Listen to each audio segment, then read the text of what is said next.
Campi Flegrei.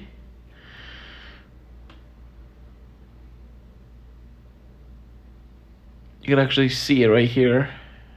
You can see some of the white residue on my hand here. The pozzolana. See the pozzolana right here? How it's like it's powder basically. This is ash. This is definitely volcanic ash. Yep, this is definitely not limestone. Definitely not limestone.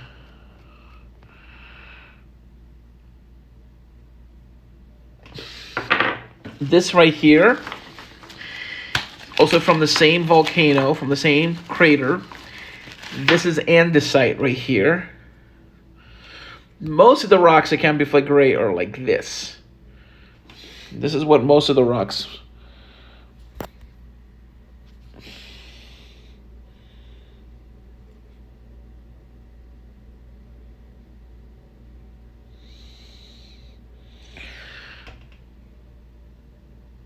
These are what most of the rocks from Campi Flegrei look like. From, well, Pisciarelli, if you want to be exact. Andesite. A lot of andesite. And also some rhyolite. But this is ash. This is basically tuff or volcanic tuff. This is basically welded tuff right here from Pisciarelli. This formed actually post-caldera. This is post-caldera. This formed only in the last few thousand years. Last couple thousand years it formed. The fact that it's producing such white-colored ash is very concerning. Campi Flegrei means it's definitely going to produce a supervolcanic eruption. This is definitely a concern that I have now.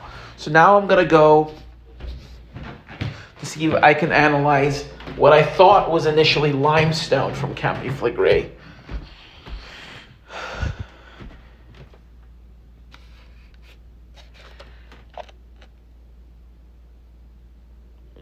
Wow, look at that.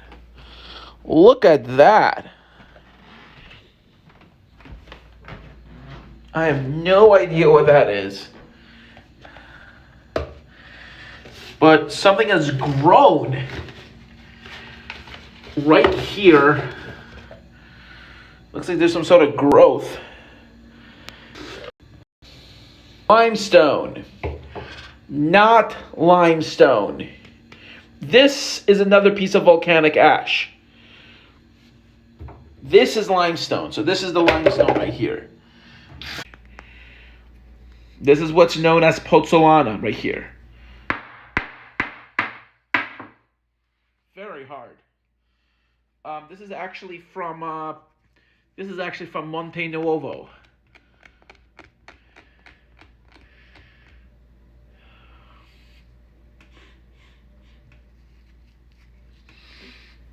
But if you look right here, it has a very similar structure. Not exactly the same, different location, but very similar.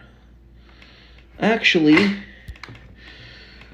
almost identical in color and shape. If you look closely, it almost looks identical. So this is pozzolana. This is right here. This is pozzolana. So basically, the inside would look like this. This is what the inside would look like. So this is basically a hardened piece of volcanic ash. This is post-caldera. This is definitely volcanic ash then. This is from Campi Flegrei. The fact that I'm finding this versus a darker color, this is a big concern. The fact that we're finding this at Campi Flegrei is a major, major concern, because this is saying that there's a lot of silica, a lot of gas being trapped in the magma. This right here, this is limestone. See how it's dissolving?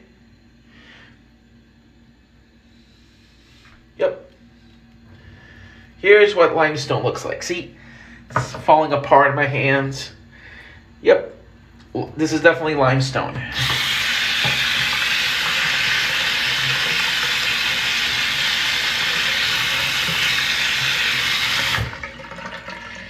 Yep, definitely. So this is limestone. Yep, definitely limestone right here.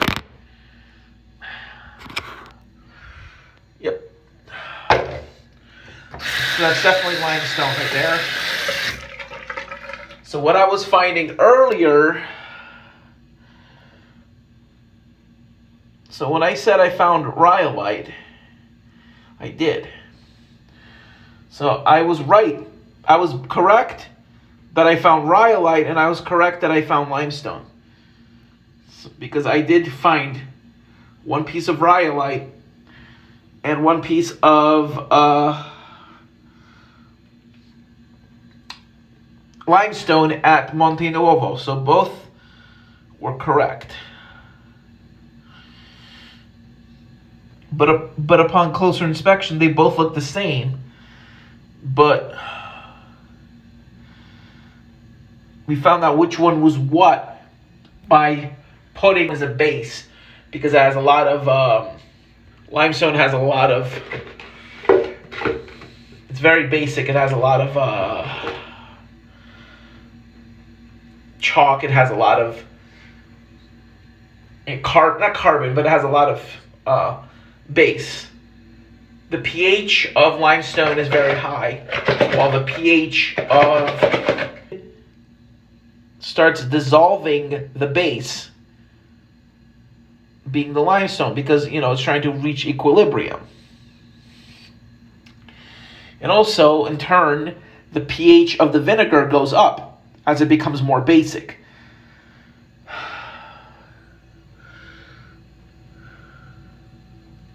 So yes, definitely, this is definitely limestone.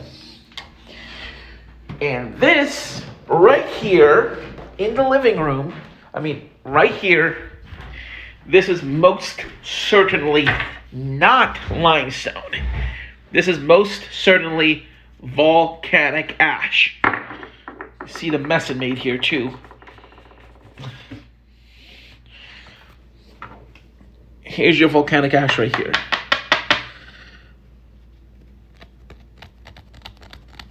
See how it's...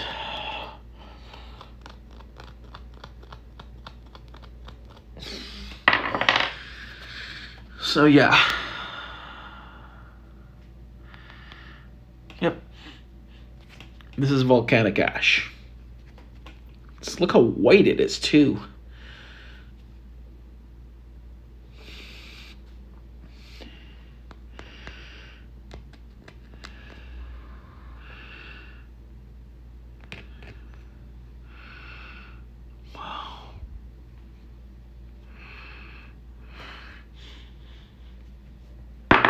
Anyway, thank you for watching. Bye. So, let's look at, before I go, let's look at Campi Flegrei right now, which has been having some activity. Hold on, I need a minute.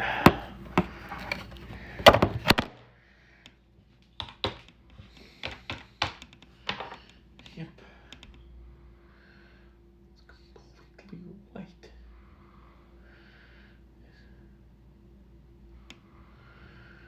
This is rhyolite. Oh my god.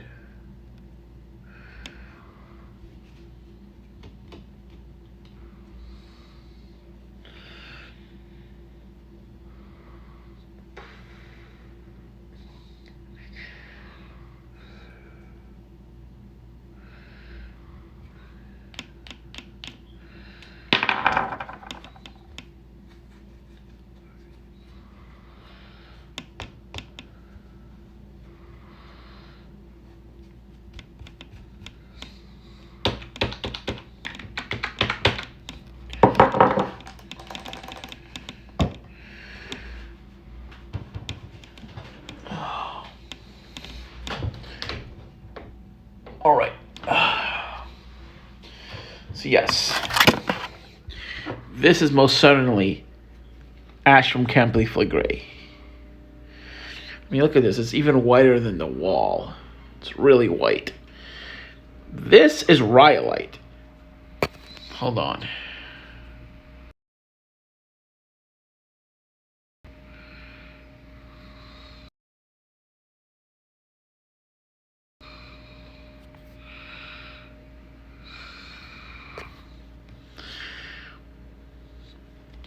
This right here is rhyolite.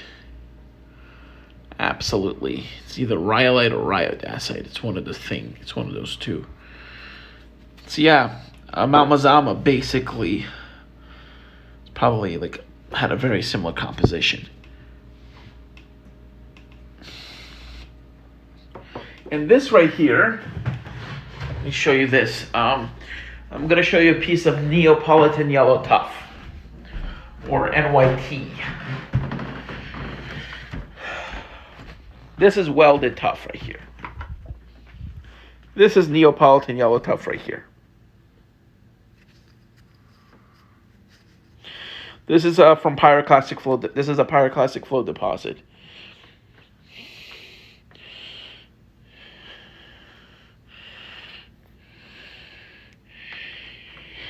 You can see how yellow it is. This is definitely Neapolitan yellow tuff. This right here is likely rhyodacite. This is probably... So yes. Based on what I'm seeing, the type of volcanic ash I'm finding at Campi Flegrei, a supervolcanic eruption is definitely possible again in the future. May not be from the next eruption, but yeah. The fact that we're finding white ash and not gray ash is a huge concern. This here is andesite, which, if you know, that Hunga Tonga eruption was actually comprised of this type of volcanic ash, of this type of magma, which is gray in composition. This is intermediary between basalt, which is Hawaiian, and supervolcanic eruptions, which are mostly comprised of this type of ash or magma. Usually, if you have lava flows of rhyolite, you would get a obsidian, or in some cases white. You get white lava, but also black. You get obsidian, which is black. It's kind of ironic. Not black as in basaltic black, but glass. Obsidian is basically a volcanic glass. But if you get explosive eruptions and the ash becomes superheated to the point where it welds together, this is what happens. These are formed by extreme temperatures of over 1,000 or 1,000 degrees Celsius. All of this here is volcanic ash from here, from this stone. I actually soaked this in vinegar to see if this was limestone. Negative. This is volcanic ash.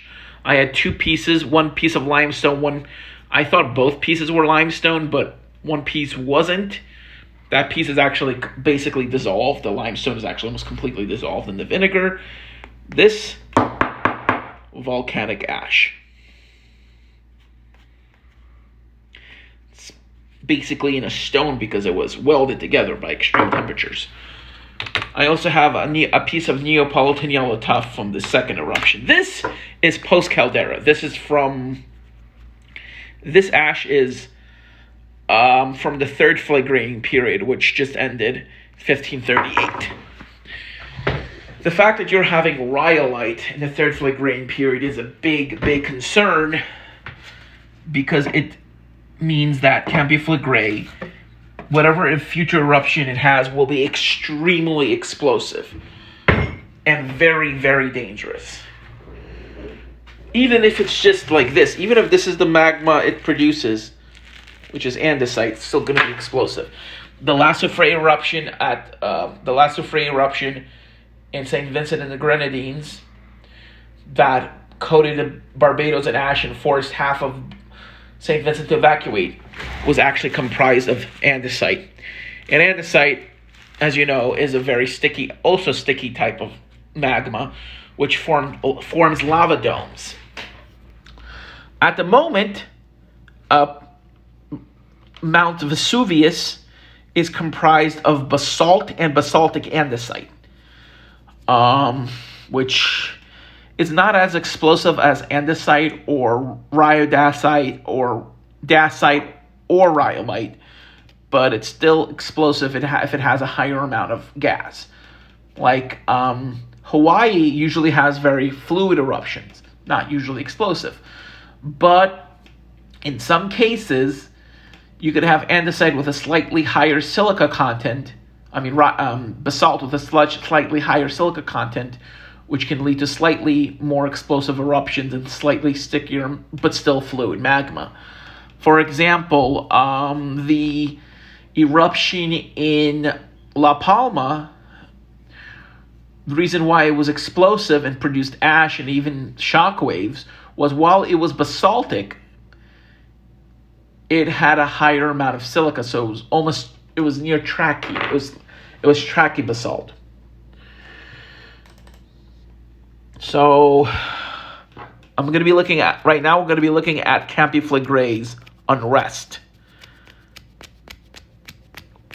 While my channel focuses on weather, today we're going to be talking about volcanoes, because there is definitely a threat from Campi Flegrei. This is from Pisciarelli, or Fumarole Pisciarelli. It's actually part of the Solfatara crater, which last erupted in 1138, which formed this type of magma.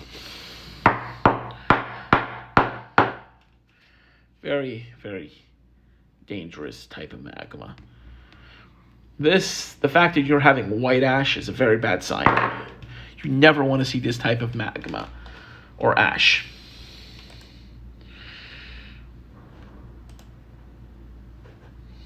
Okay.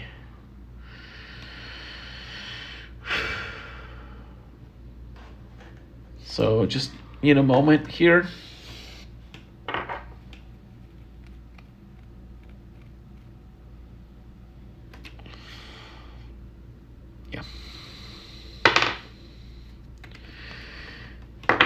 This stone is actually welded ash, basically. So this is the ash right here.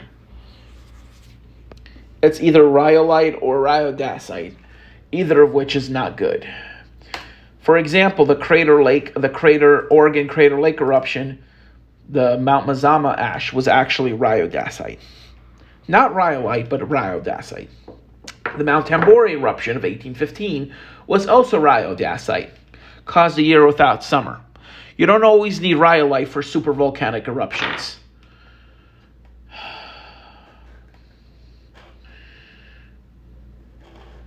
So let's look at Campi Flegrei right now.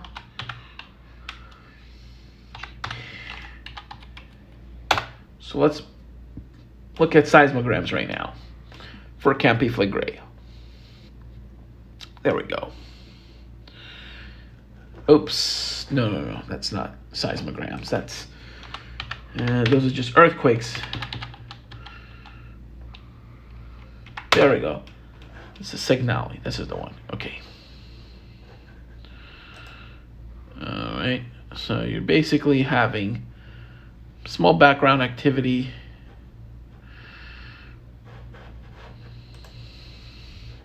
There you had some pretty good quakes earlier today. All under magnitude 1, but it was detected at almost all the stations in Campi Flegrei, except this one. As I said, almost all. And you could see basically a downward. This one had a downward signal. I don't know. Maybe it's just how the location.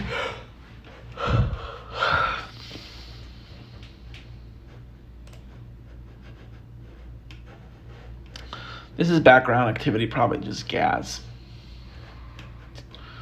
Keep in mind that the uplifted Campi Flegrei is caused by gas, volcanic gas. If enough of that gas builds up, you're going to have an eruption. There, look at that. Seismograms there. Another little earthquake there. Let's see if that's... I'm going to see if it's Campi Flegrei or elsewhere.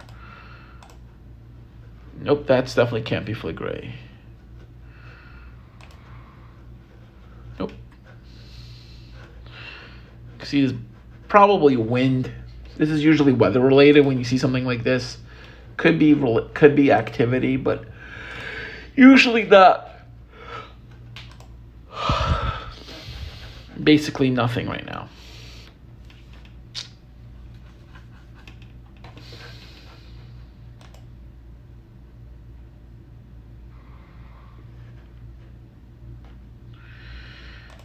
This is Vesuvius. Look at that. Nothing. Completely just quiet.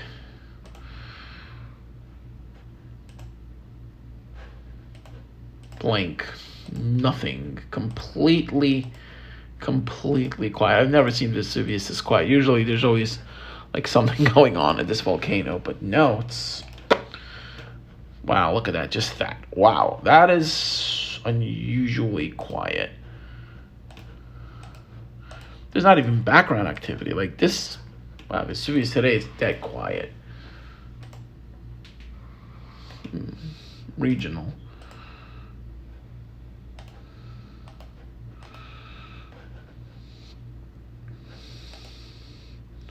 Stromboli. Oh, look at that. A little bit of activity. Man, nothing major.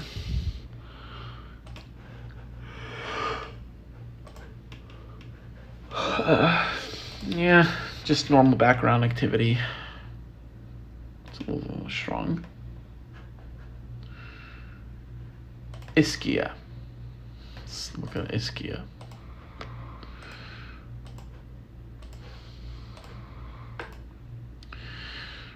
Okay.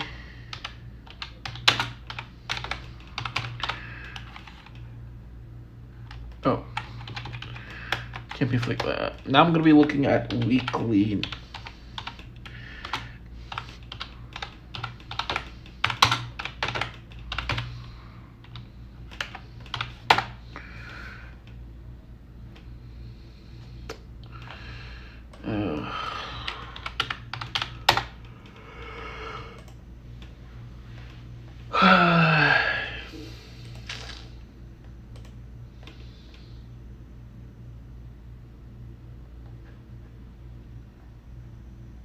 Campi Flegrei has been at a yellow alert level since 2012.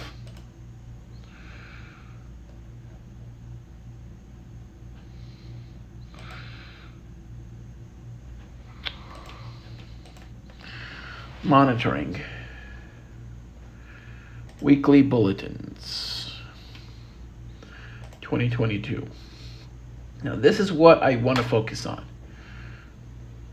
So in about a few days, there's going to be another bulletin from Campi Flegrei on the 8th. So let's look here. You're having earthquakes, very shallow earthquakes under a kilometer. But most of your earthquakes are concentrated between 2 and 3 kilometers, right in this area. This is where most of your earthquakes are. Well, between 1.5 and around 2.5 kilometers, so between 1.5 and 2.5 kilometers deep, which is definitely concerning, the fact that it's that shallow. This is basically outlining a magma chamber. And this is in kilometers, so this is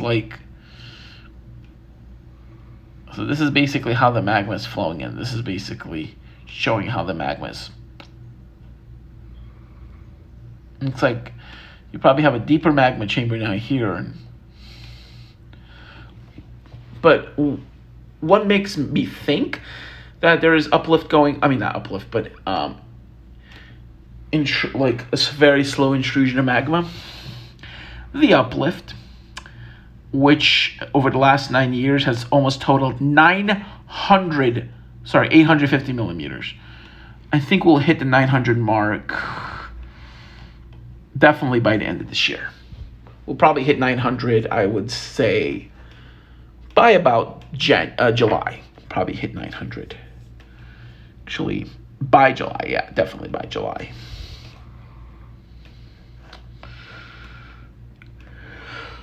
Uh, 84 centimeters of uplift since January 2011. Remember, last year we were saying 72, 73, and that was impressive. Now it's 84. 35 centimeters of uplift since January 2019. 35 centimeters since January of 2019. That averages 17 centimeters or 170 that's averaging 35 centimeters. That's 350 millimeters. That is averaging over 100 millimeters a year, which is very, very impressive. Because it, historically, for the last 3 years, let me zoom into about 200 times. So between 2019 and 2020, bam, 100. And then from 2020 to 2021, just a tiny bit over 100, but basically 100. But then, this is another 100. About 140 millimeters. So we went from 100, again, another basically 100, and then bam. So the uplift is even accelerating a little bit. I mean, look at this. Show you right here. Let me show you what I'm talking about right here. Look at that. The rate of uplift is going up again. See how it was going up and then it kind of flattened out, and now it's starting to go up again. Let's see, like, if this was unchanged, say this never happened, we could have hit 100, 350 or 150 for this year. The thing is, the rate of uplift in Campi Flegrei is definitely increasing, but it's nothing compared to the uplift that's been that they had there in 72, 73, 84, 85. That rate of uplift was much more impressive, like a lot more.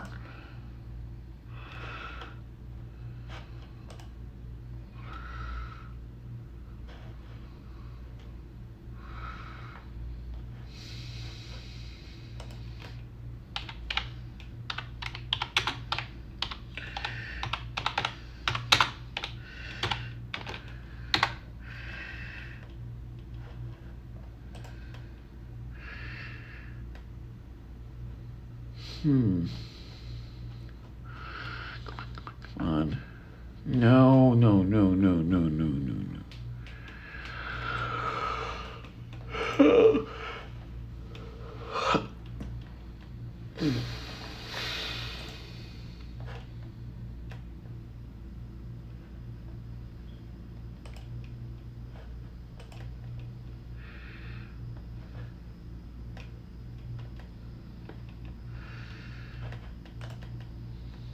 Brandy sees them.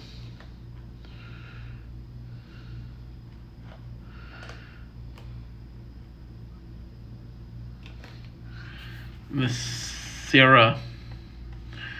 Serapeum is rated 70 centimeters compared to 1968. 70 centimeters. Wait. At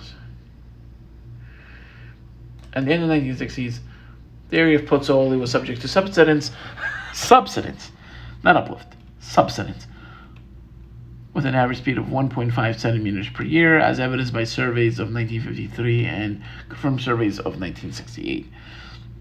New altimetric surveys of 1970 showed an uplift of the entire inhabited area of Pozzoli, with the highest value along the coast immediately east of the Rione Terra. Furthermore, the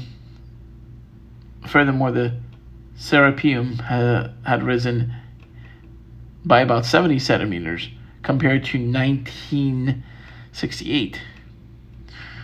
New seismographs were then installed at the Archbishopric in the Rione Terra, at the Castello di Baia, and in the Cosio Cave next to Lake Averno. These seismographs recorded small earthquakes with an epicenter on the bottom of the Gulf of Pozzoli, in the Gulf. On the basis of this information, the evacuation of the depallidated Rio Nitero was decided, which would not have resisted possible stronger earthquakes and an acceleration of the uplift. In the early months of 1970, numerous injuries were reported in some buildings. Not people getting injured, buildings were damaged. So this is, by injuries, they mean like cracks in buildings, basically. Were reported in some buildings in the historic center Pozzoli and evidence of lifting of the ground. Toward the end of March, the seismic activity intensified. On March 26th, a strong earthquake was felt by the population without, however, causing damage. The uplift continued until 1972 and reached a maximum value of 170 centimeters compared to 1968. This is even worse. The Brandy seismic crisis, this is all uplift, boom, uplift. This is from 1970. 170 centimeters compared to 1968. Of course, now it's like we're like seeing uplift of like 10 centimeters every year. But keep in mind that 170 centimeters, 70 centimeters. So in only 4 years, they've seen uplift of about 100 centimeters. That is incredible. Because let's go to history.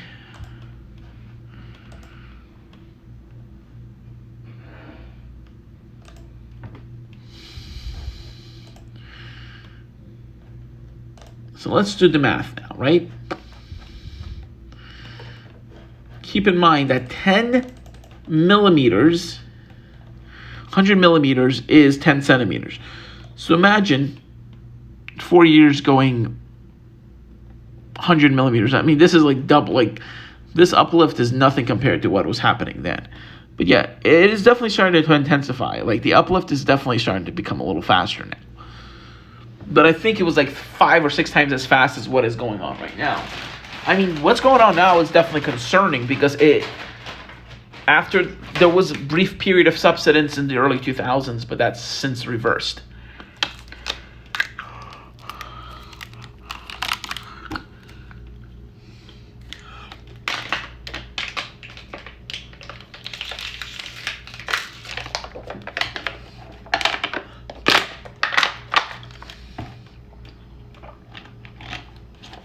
A little thirsty.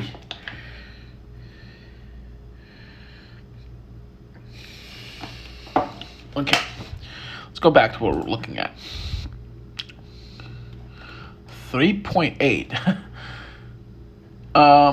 The beginning of the 1982 to 1984 Brandy seismic crisis can be traced back to the summer of 1982, when an anomalous uplift of the ground was highlighted, followed on November 2nd by a seismic swarm of 17 events in 2 hours, just north of the port of Pozzoli, and warned by the population. Basically, the population, became alarmed and they told people. In the period from June to November 1982, the average raising of the ground at the port of Pozzoli was estimated at about 15 centimeters. 15 centimeters. Okay. From June to November. So that's basically June to November. That's basically June, November, 5 months. So basically 15 centimeters, that's like 150 millimeters. That's like basically the uplift was like basically going like this. Like this. Like that. I mean, it hasn't gotten to that extent yet, but it's getting there. Uplift is definitely accelerating. But this is not even the worst part. Huh.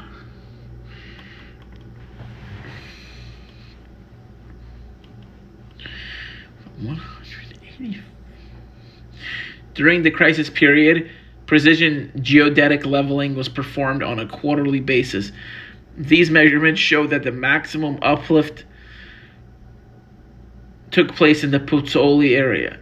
In the 2.5 years between the summer of 1982 and the end of 1984, there was a lifting of the area of the port of Pozzoli of about 185 centimeters, which, combined with the lifting of 170 centimeters in 1972, led to a total lifting of about 3.55 meters. So 185 centimeters, that's basically 1,850 millimeters. So basically, it was off the charts. Like, it was basically so fast that it could not even fit here. It was something like basically like this. Yeah, it was basically such a rapid rate. But this is what I'm a little concerned about. Right here, it's starting to accelerate just a little bit. Maybe it's just like the way it's being put in, but yeah, it's definitely starting to show that maybe it is starting to accelerate just a little bit. Maybe it's just one of those, position markers. Maybe it's still just going like that. But yes, there's definitely been an acceleration and uplift. You see how it was kind of going up and then it kind of flattened out and it's going up again.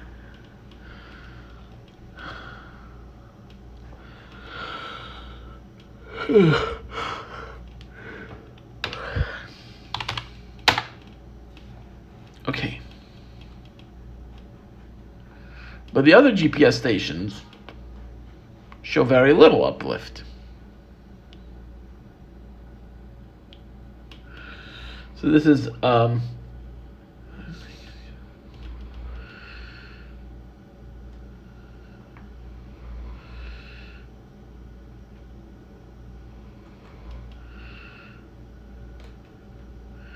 STRZ.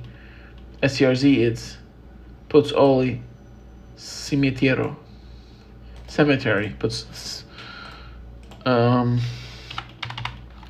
That's basically the Pozzoli Cemetery.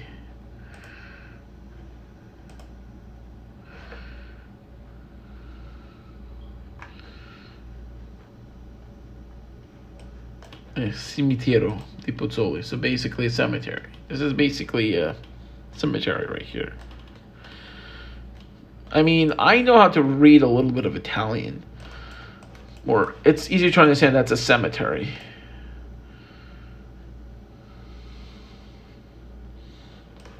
Where is it? That's basically a cemetery right there. I didn't think it was going to be completely blocked like that.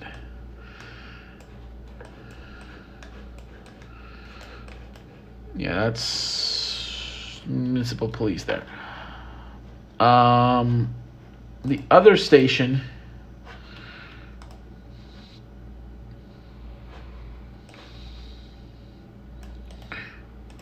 aeronautical, basically Air Academy.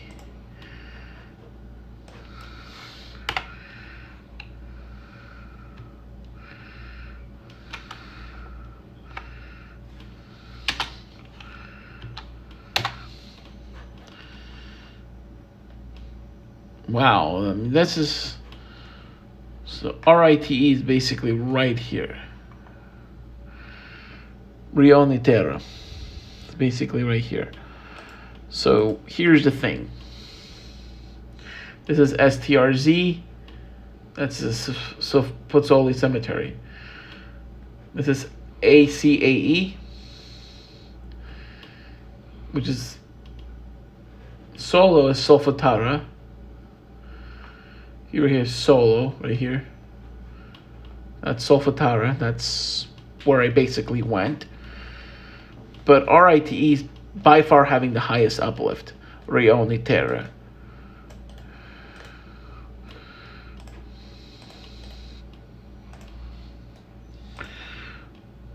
So this is basically an area. See, archaeological right here. This is basically where the uplift is being held. Most of your uplift is basically right here. And I was basically right here. I was basically right at the port. Where I was basically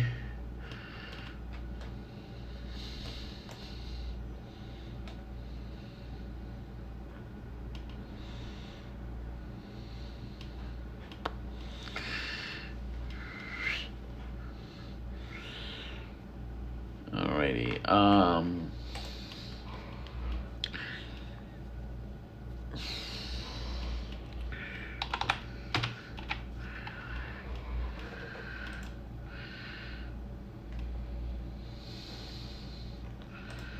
Walking 7 minutes by walk. So your highest uplift is basically right in this area here. This is where the highest uplift occurred. This is where, yeah, basically lifted out of the ground. And that people have been telling me that all of this used to be water. You see right here? All of this used to be water.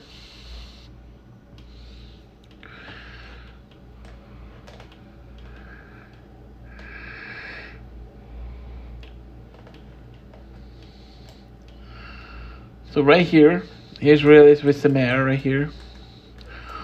All of this. So right here, all of this is where all of this was water. Even up to, people were telling me that even where the cars are driving there was water. The front end of the house, you know where the port used to be? I want to see where the port used to be.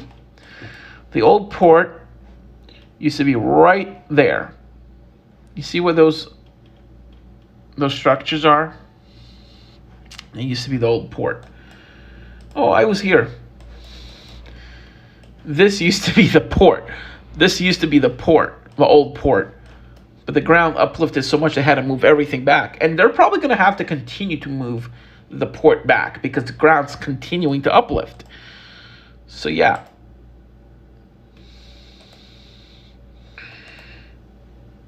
You see this, the beach here? That basically never used to be there. And this is happening because of uplift. I mean, this was artificially created. But the thing is, there's another area that was even more extreme here. This used to be water. The water used to go up to here, but now look. Oh, a lot of this is volcanic rock here. A lot of this is volcanic rock. You can see a mix of andesite and dacite and rhyolite here. You can actually see that's a big piece of pumice there. That's a big piece of. See the holes here? This is definitely a lot of volcanic rock. This is actually from the bay right here. This is from Pozzoli Bay, which is actually a caldera. Pozzoli Bay is actually a volcanic caldera, just so you should know. Pozzoli Bay is actually a caldera.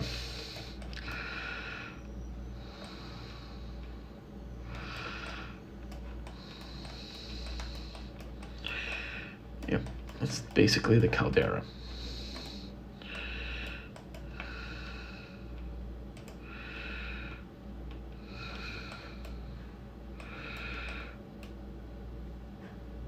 Oh yeah, that church was always there, basically. But basically, this used to be the waterfront. This never used to exist. This is new land because of the uplift. And what's causing the uplift? Well, basically magma and gas pressure. From what I've read, most of the uplift at Campi Flegrei is being caused by what is known as, the Brandy seism is being caused by gas pressure. Yeah, the stuff that makes volcanoes explode. So the more gas, the more gas you have in the volcano, the more it will become pressurized. And if you pressurize it enough, it's going to blow up. It's going to become basically a pressure cooker. It's just going to pressurize and pressurize and pressurize and pressurize until it can't hold anymore, and it's going to blow up. Probably not at one big blast, but you're going to have a lot of, depends on the amount of pressure. You might have a long duration eruption, or you may have what happened at Hunga Tonga, and it goes off at once. Or a series of big blasts, because Hunga Tonga didn't have one big boom, and that was it. It was actually several big booms. Hunga Tonga had several large booms. Yeah, the sound that people heard in Alaska, it wasn't one boom. They said people heard several. In fact, from what I watched in the videos, there were several loud explosions from Campi Flegrei, from Hunga Tonga.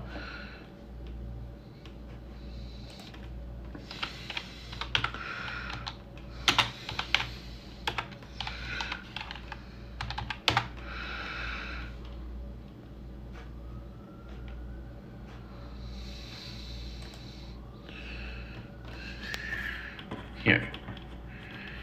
Oops. What the heck? Hold on.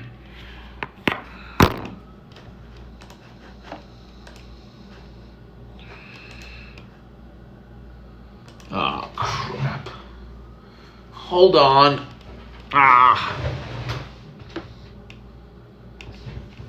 Like, why is this thing not working?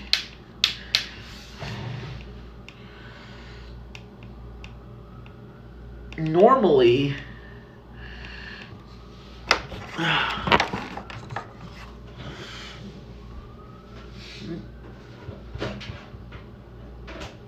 it's definitely connected.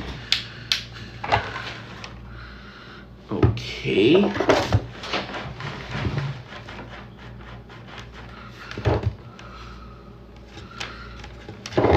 sure everything's connected properly.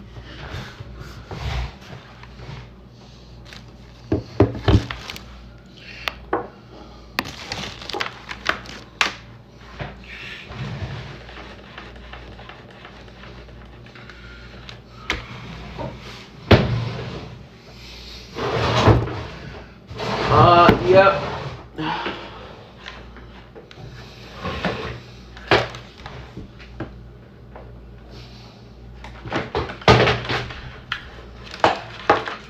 Yep. Damn it. Yeah, there we go. Now it should work. There we go. How that happened, but now it should work. Okay. So it wasn't one big blast, it was several.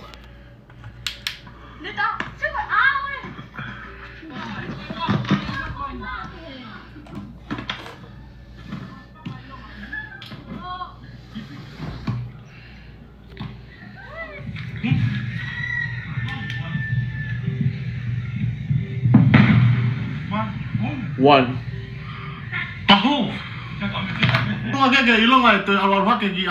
Overshooting top.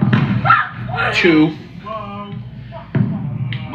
3, 4.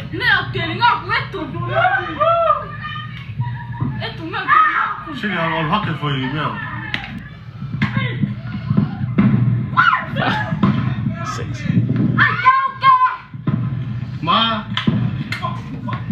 It literally is not one boom, but you hear that 7 already.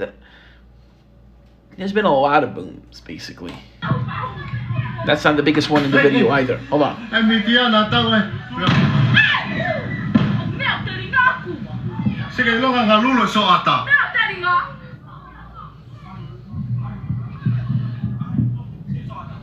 It's later.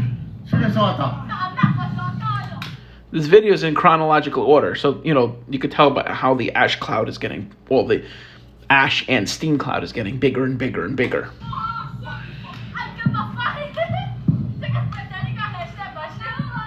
And you could hear in the background there's, lots of little explosions continuing.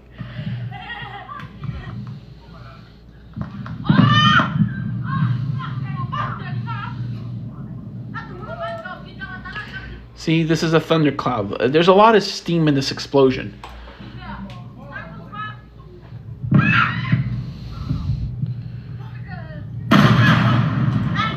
And the biggest blast occurred when basically the top of the cloud was over them already. Right there, that's the biggest blast. And from when this video started until when this ash, probably I'd say 40 minutes passed at least. So yeah, so you basically had a Plinian duration, probably almost an hour long.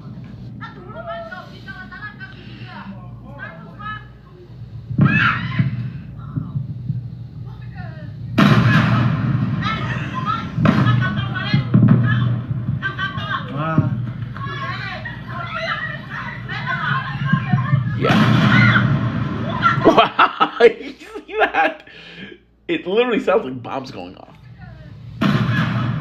See, bam, bam, like, those are big explosions out. Like, the whole sky's already dark. So,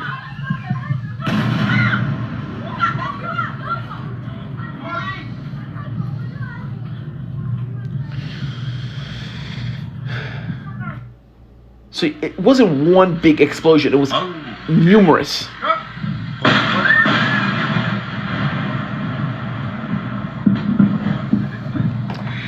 If you look closely, right here, let's see.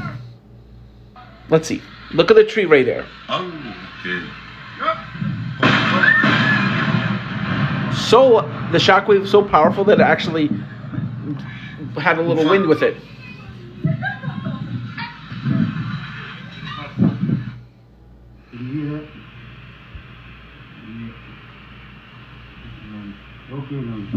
Very angry.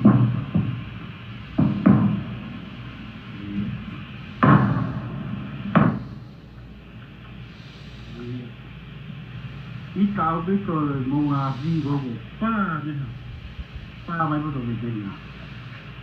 It's crazy. Oh man.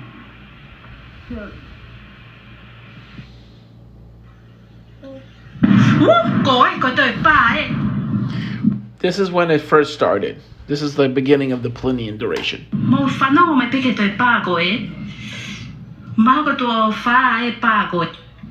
That's Tongan.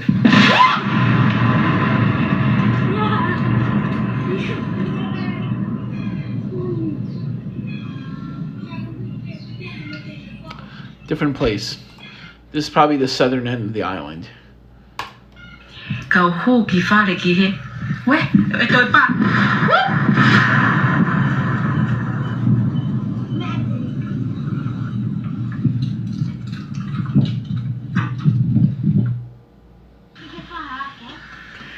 Now it's just going to be ash coming down.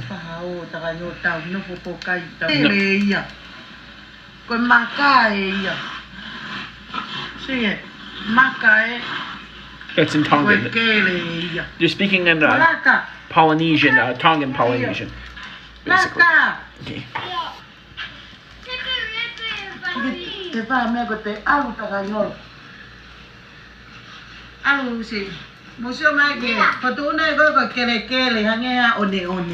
Definitely a dark ash.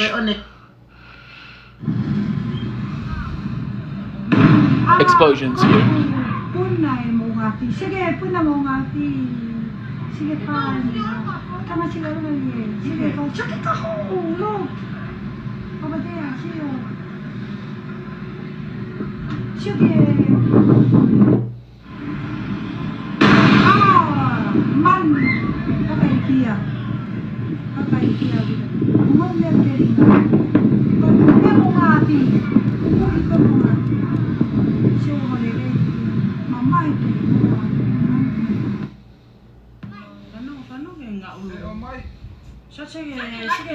This is well into the Plinian duration now.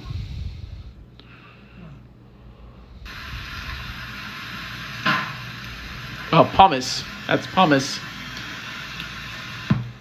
You're having stones raining now. And they're pretty far from the erupting vent. They're like 50 miles away. So that's... You have pumice coming that far and even though the wind, the prevailing winds are going this way, and the volcano's here, the island's here, so this eruption was so powerful that the prevailing winds were going against, the eruption was going against the prevailing winds. That's how powerful the eruption was when it occurred. They're saying that this had a VEI of around a 5. I'm really glad that there was no pyroclastic flow that came towards the island. I'm really glad. Because that could have happened. Because that's what happened in Krakatoa's eruption. Anyway, let's look at VEI now. Volcanic explosivity index now.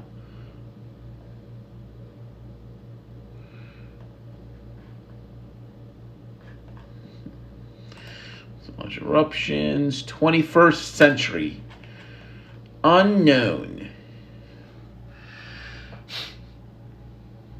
The explosive submarine. Actually, the explosive eruption was not submarine. It was actually surface-based. Because the erupting vent at the time was above water.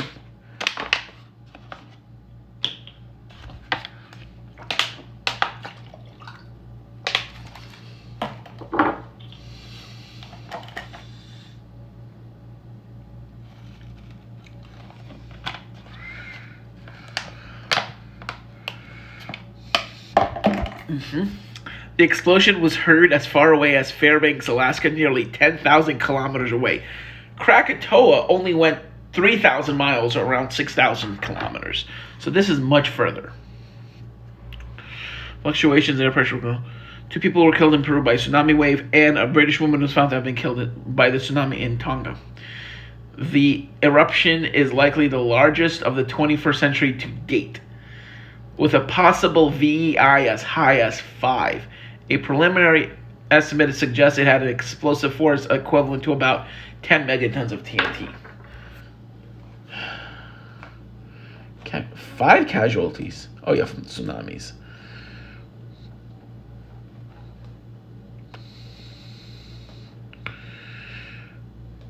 Small.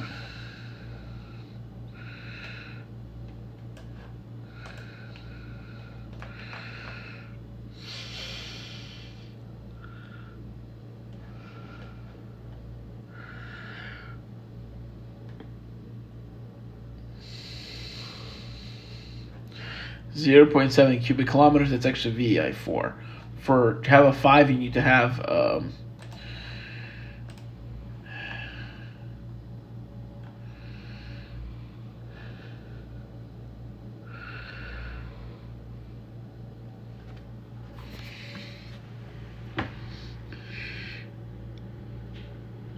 so Hawaiian eruptions are continuous, like every day. VEI 3 is every 3 months. VEI 4 is every 18 months. 5 or Plinian every 12 years. Every 50 to 100 years you have a 6, which is Plinian or Ultra Plinian. And a 7, which is Tambora size, every 500 to 1,000 years.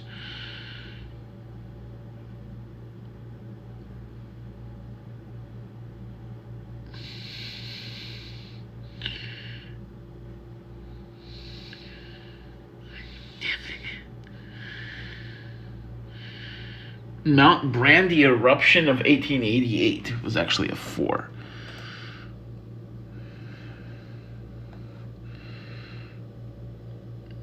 Japan, Fukushima, Mount Bandai.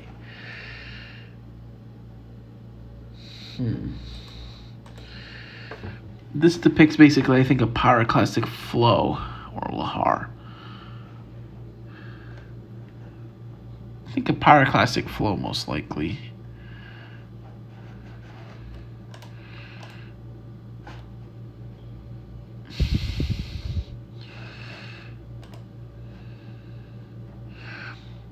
Yep, pyroclastic flow. Within 10 minutes after the explosions, a pyroclastic flow swept over the eastern part of the volcano. According to eyewitnesses, phreatic eruptions continued after the large collapse at least twice. Around hot rain started falling, transforming the vast quantity of volcanic ash into lahar. At 1600, Ashfall ceased. Mount Brandy.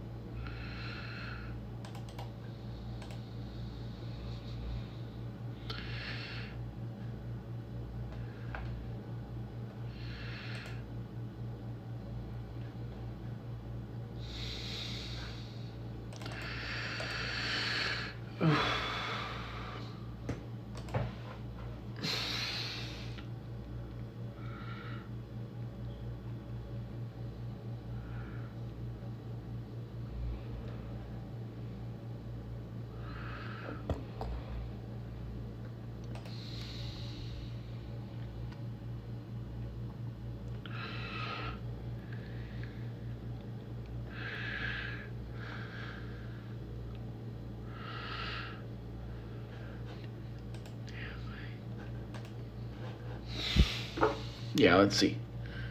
Yeah, rhyolite. No, this is not lava. This is ash. Well, let me see. I can't really see that.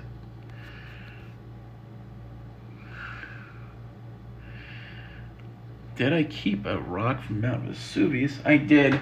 Fortunately, it was confiscated but from the airport. This is the only rock I was able to keep.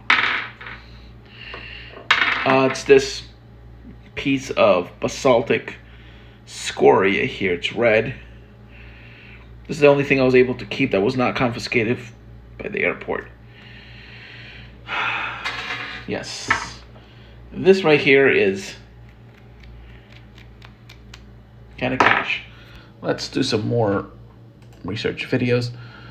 Right now I'm going to go to Twitter and see if there's anything I could find for volcanic sunsets.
Wow, look at this sunset. It's incredible.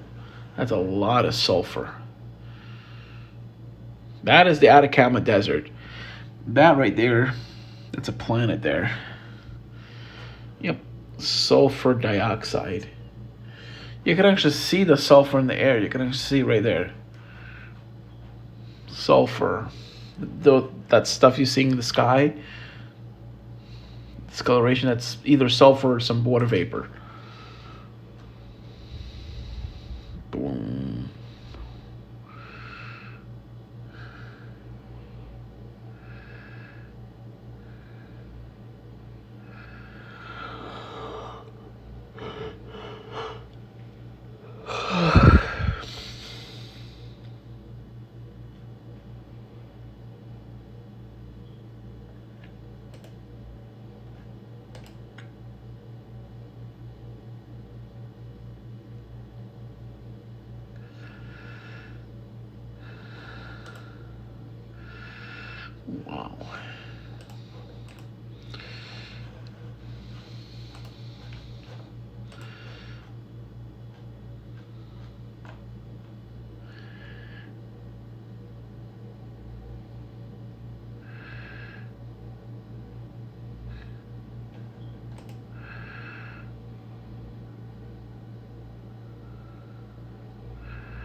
Probably, yeah.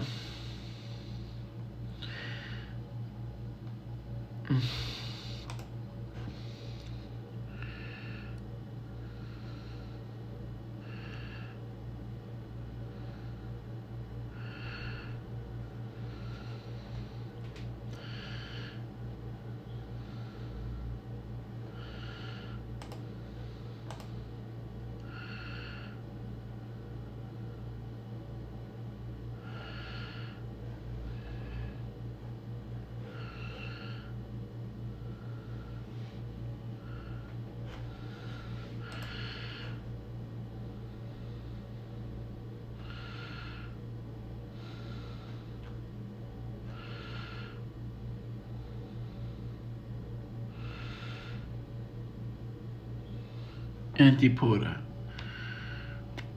And then once it collides, it goes out again.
Let's see.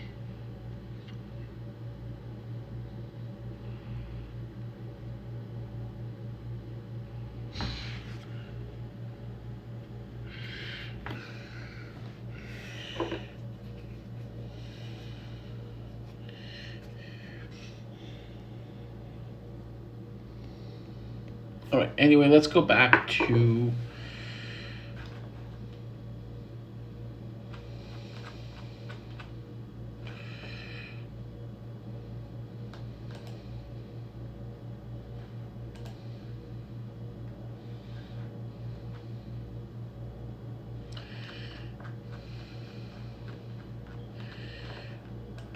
let's just do sunset.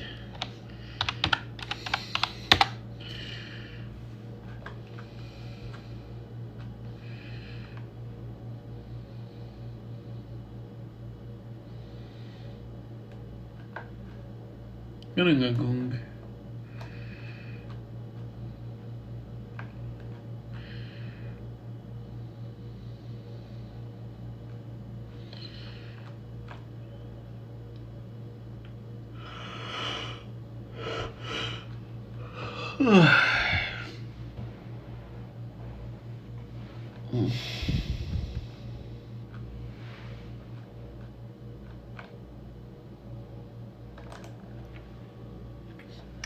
Those are snow clouds, actually.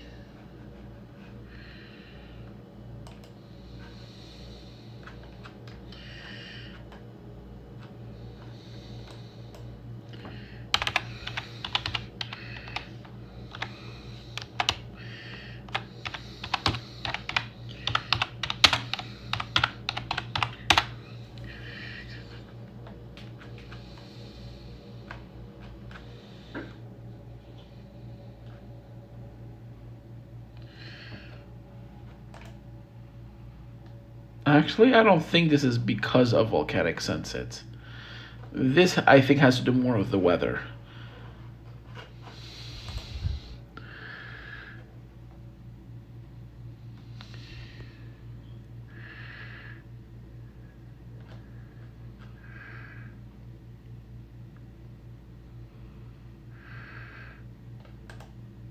This could be because of volcanic activity. I mean,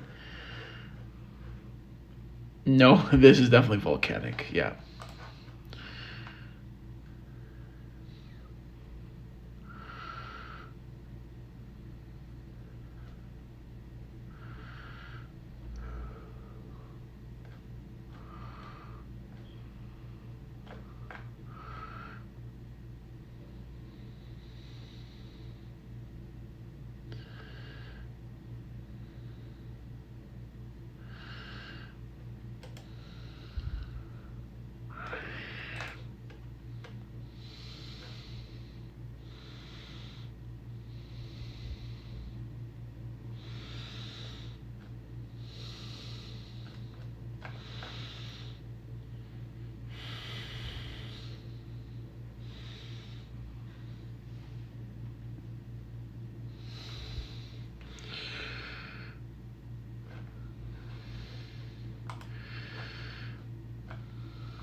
People did talk about seeing NCLs after Krakatoa. That's actually sulfur dioxide. What they're observing is actually known as NCLs.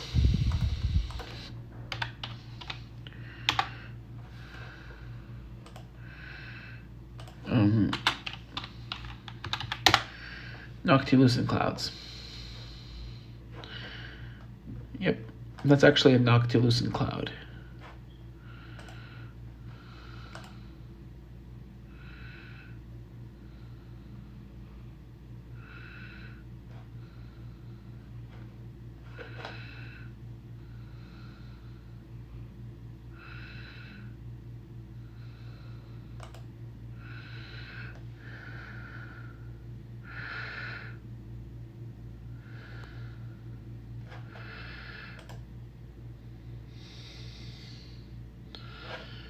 Okay.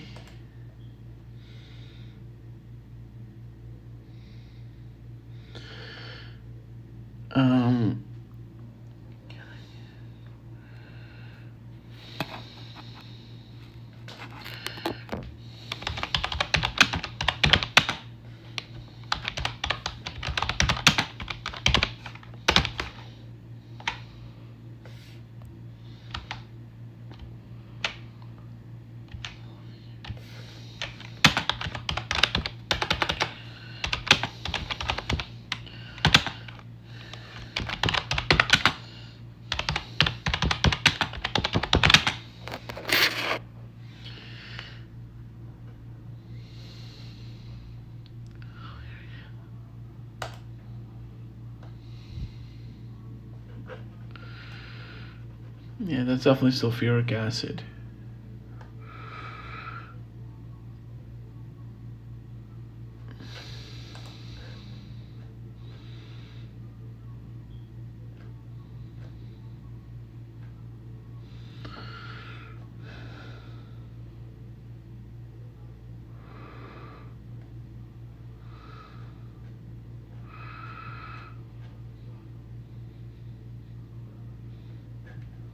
Les particules du panache de fumée émis par l'éruption d'un volcan sous-marin des Tonga il y a 10 jours. Le soufre et les poussières notamment atténuent le rayonnement solaire et font virer le jaune habituel à l'orange-rouge. Bingo, right here. That's sulfuric acid clouds. You see how, yeah, those clouds are sulfuric acid. Sous-marin des Tonga il y a 10 jours.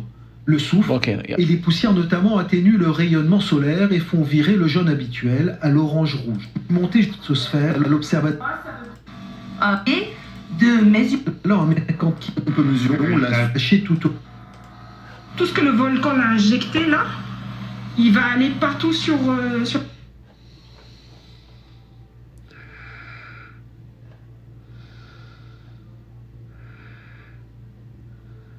Tonga Sunset.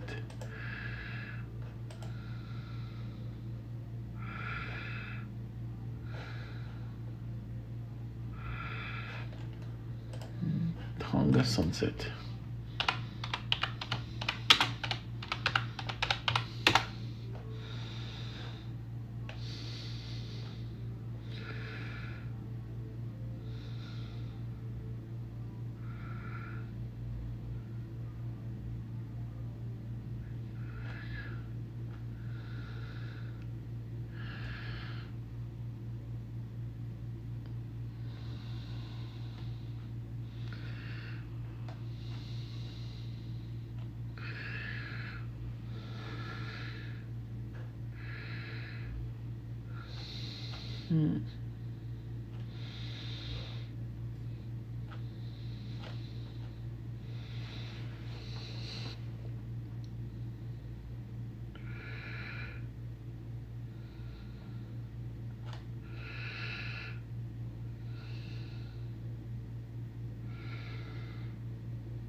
Anyway, I gotta go right now. Thank you for watching. Have a great day. Bye. Good night, everyone.